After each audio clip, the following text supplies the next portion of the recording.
জাহাজ ঝড়ের কবলে পড়লে নাকি দক্ষ নাবিক চেনা যায়। বাংলাদেশ ক্রিকেট বোর্ড তথা বিসিবি এখন যে ঝড়ের মুখে পড়েছে, নাবিক তথা সভাপতি হিসেবে আমিনুল ইসলাম বুলবুল দক্ষতার সঙ্গে সে ঝড় সামলাচ্ছেন। টি-20 বিশ্বকাপ খেলতে বাংলাদেশ ভারত সফর করবে না, এই সিদ্ধান্ত থেকে বুলবুল ও তার সহকর্মীরা এক চুলো সরে আসেনি। ভারত ইস্যুতে তিনি চাপে আছেন কিনা এমন প্রশ্নের জবাবে বলেছেন, এখানে 25 জন সোলজার একসাথে কাজ করছে, 25 জন ডিরেক্টর একসাথে কাজ করছে। তার সাফ কথা, সবার আগে দেশ। বিসিবি সভাপতি নির্বাচিত হয়ে বুলবুল বলেছিলেন, আমরা জানি যে টেস্ট ম্যাচ 5 দিনের হয়, ওয়ানডে হয় 7 ঘন্টার। আমি একটা কুইক টি-20 ইনিংস খেলতে এসেছি, সো একটা ভালো টি-20 ইনিংস খেলবো যে আপনারা দীর্ঘদিন মনে রাখবেন। বুলবুল কথা রাখছেন। বাংলাদেশ ক্রিকেট যখন হামাগুড়ি দিয়ে চলতো, বুলবুল তখন ক্রিকেটার ছিলেন। খেলোয়াড় হিসেবে তিনি বাংলাদেশ ক্রিকেটকে অনেক কিছুই দিয়েছেন। 1988 সালে তিনি প্রথম ওয়ানডে খেলেন, 2000 সালে খেলেন প্রথম টেস্ট। তার নেতৃত্বে 1999 সালে প্রথমবার বিশ্বকাপ খেলেছে বাংলাদেশ। বিশ্বকাপে লাল সবুজের প্রথম জয়টাও বুলবুলের নেতৃত্বে এসেছে। বাংলাদেশের অভিষেক টেস্টে বুলবুল সেঞ্চুরি করে ইতিহাসের অংশ হয়ে আছেন। 2002 সালে তিনি শেষ টেস্ট ও ওয়ানডে খেলেন। তিনি ঘোষণা দিয়ে অপশন নেওয়ার সুযোগ পাননি। খেলোয়াড় হিসেবে ধীরে ধীরে অনিয়মিত হয়ে পড়েছিলেন। 2005 সালে বুলবুল অস্ট্রেলিয়ায় পাড়ি জমান এবং নিজেকে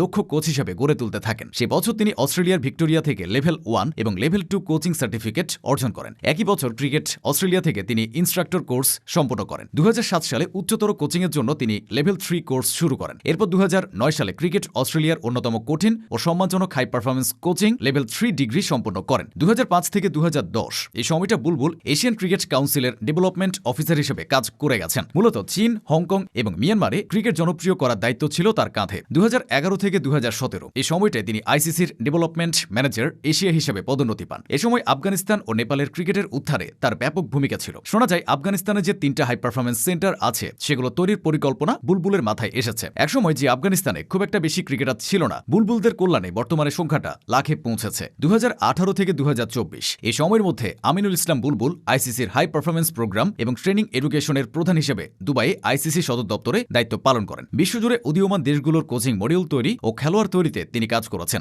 এত কিছুর পরও বুলবুলকে বিসিবি দিনের পর দিন অবহেলা করে গেছে বলে অভিযোগ আছে। তবে পাপন যুগের পর বুলবুলের সামনে দরজা খুলে যায়। ন্যাশনাল ক্রিকেট কাউন্সিল তথা এনসিসি থেকে বুলবুলের সঙ্গে যোগাযোগ করা হয়। তিনি সফট সিগন্যাল দিলে তাকে পরিচালক হিসেবে আনা হয়। সঙ্গে এও বলা হয়, বর্তমানে পরিচালক আছেন, তারা রাজি হলে বুলবুল সভাপতিও হতে পারেন। এরপর 2025 সালের 6 অক্টোবর 10টা থেকে বিকেল 4টা পর্যন্ত বিসিবির পরিচালক পদে ভোট গ্রহণ চলে। এরপর নির্বাচিত পরিচালকদের ভোটেই সভাপতি নির্বাচিত হন বুলবুল। নির্বাচনে তামিম ইকবালও ছিলেন, তবে তামিম নির্বাচনে অনিয়মের অভিযোগ আনেন। নির্বাচন থেকে সরে দাঁড়িয়ে তিনি বলেন, ক্রিকেটের বন্ধর আগে নির্বাচনের বন্ধ করুন। তামিমকে আটকানোর পেছনে তৎকালীন ক্রীড়া উপদেষ্টা আসিফ মাহমুদের হাত ছিল বলে অনেকে ধারণা করেন। তাই তামিমের কাছে বর্তমান বিসিবি অবৈধ। সে যাই হোক, দেশের প্রয়োজনে বুলবুল যেভাবে ক্রিকেট বোর্ড সামলাচ্ছেন তা সর্বত্র প্রশংসিত হচ্ছে। প্রয়োজন শেষে তিনি আবার নিজের জায়গায় ফিরে যাবেন।